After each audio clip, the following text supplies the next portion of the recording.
nation and one of the few countries globally that does not compensate performers or copyright holders when their songs are played on AM/FM radio. This denies American artists an estimated $200 million a year in performance royalties that would be due to them in virtually any other country. Now, the purpose of this hearing, I think most of y'all know that you've met with me in my office or talked to me about other bills. I don't like to have, I like to bring people to the table and come up with a reasonable and fair outcome. The purpose of this hearing is to get everybody at the table, to hopefully keep them at the table versus being on the table.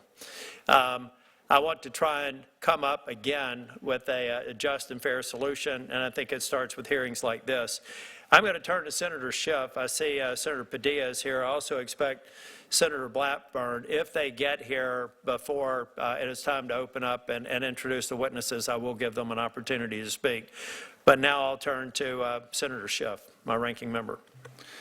Thank you, Chairman Tillis. And Hey folks, this is Jeb Goldman, the producer here. Just want to let you guys know you're listening into a Senate Judiciary music lyrics hearing.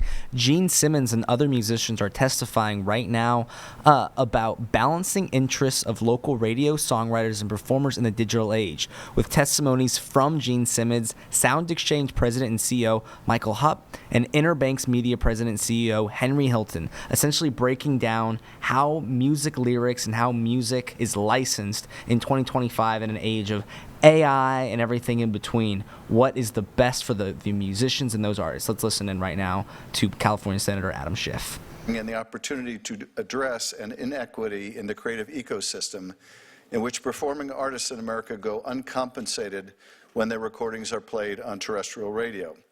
Songwriters get paid, music publishers get paid, all as they should.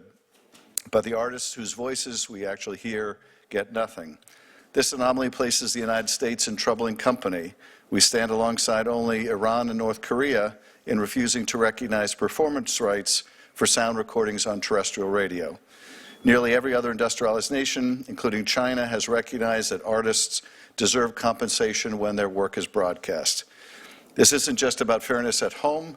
American artists are losing an estimated $70 to $100 million annually in foreign royalties because other countries won't pay our artists when we refuse to pay theirs. The American Music Fairness Act, led by Senators Blackburn and Padilla, offers a bipartisan strategy to address this inequity. And in acknowledging the benefits local radio provides while also recognizing that artists deserve to be paid for their work, this bill includes protections for small and local stations as well.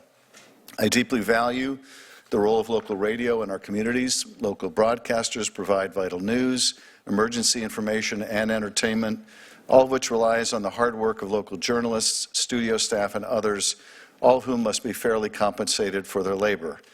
The artists whose songs we hear on those same airwaves deserve the same. Compensating performers is common sense, and it also should not come at the expense of any other group of artists or other forms of copyright. This bill aims to mirror the performance royalty afforded to songwriters for their work and should no way dilute songwriter royalties. I want to take this opportunity to briefly address one other pressing concern for creators, which is not the focus of this hearing, but worth mentioning while we have so many of the valued stakeholders in this room. This includes recent reports that the White House has drafted an executive order that may be signed as early as this week to preempt state AI regulations. While AI has the potential to improve our lives and change the way we work and live, we need a unified approach to implementing AI guardrails to mitigate potential harms to users, consumers, and creators alike. So we need to make sure that we have common sense AI regulation which protects artists from the unauthorized use of their work or likeness. And while the Congress and the federal government should certainly take the lead in crafting rules of the road for this revolutionary technology, in the absence of federal leadership, the states can and must exercise the power they have to protect their residents. Members of both parties, including several Republican governors, have spoken out against this potential federal preemption and urged Congress to protect state-level AI protections. This bipartisan concern reflects a fundamental truth. The challenges posed by AI to copyright and to creators' livelihoods demand thoughtful legislation, not overreach, and we must not preempt the important work that's going on. The Music Fairness Act is the kind of considered, balanced legislation we should be pursuing to address complex policy challenges, and I look forward to hearing from our witnesses. Thank you, Mr. Chairman. Sure, Padilla, would you like to make comments before the witnesses? Sure. Thank you, Mr. Chairman, and I appreciate your prioritizing this topic in the proposals for this subcommittee. Hardworking artists make it possible for us to enjoy the music that ultimately becomes the soundtrack of our lives, right? Where the holidays are upon us. Everybody has some favorite songs we sing with our families back at home, or we think back nostalgically to our younger days and what music we were fans of when we were in high school or college or other happy times throughout our life. But today I'm also reminded that everybody's struggling with the cost of living in so many categories. And though it may be surprising to some, I know that artists are no exception to that struggle. Now more than ever, the United States needs to join every other democratic country, as you pointed out, in recognizing a public performance right for artists whose sound recordings are played on AM and FM radio, among other places. The issue, in my opinion, is about doing what's right and what's fair. And so I'm glad we're moving forward with the American Music Fairness Act. And I want to be clear that my support for this measure, which I'm co-sponsoring with Senator Blackburn here, is in no ways mutually exclusive with my support for local radio, which also plays an irreplaceable role in our communities, from facilitating emergency responses to uplifting local culture and local news.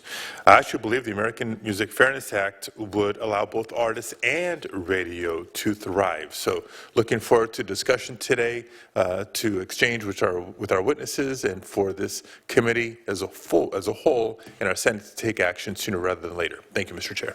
Senator Blackburn. Thank you, Mr. Chairman, and welcome to our witnesses. We are so pleased that you are here. I appreciate the support in holding this hearing and bringing the issue forward. This is one that I've worked on since about 2008. And as Senator Padilla said, this is an issue about fairness. It is an issue about allowing a creator to exercise their constitutional right, an Article 1, Section 8, Clause 8 right, which is a right our Constitution gives to creators to benefit from their creations. And of course, we know when it comes to AM/FM radio, there has been an inequity. You're watching WCNC Plus inside the Impact Studio here, listening to the Senate hearing on music, lyrics, and royalties. We're going to have a live interview in just a couple of moments. Bear with us as we send you back to the Senate hearing right now. Found it really so interesting that when you look at the civilized world and you look at all the countries that compensate our artists, we are, unfortunately, in a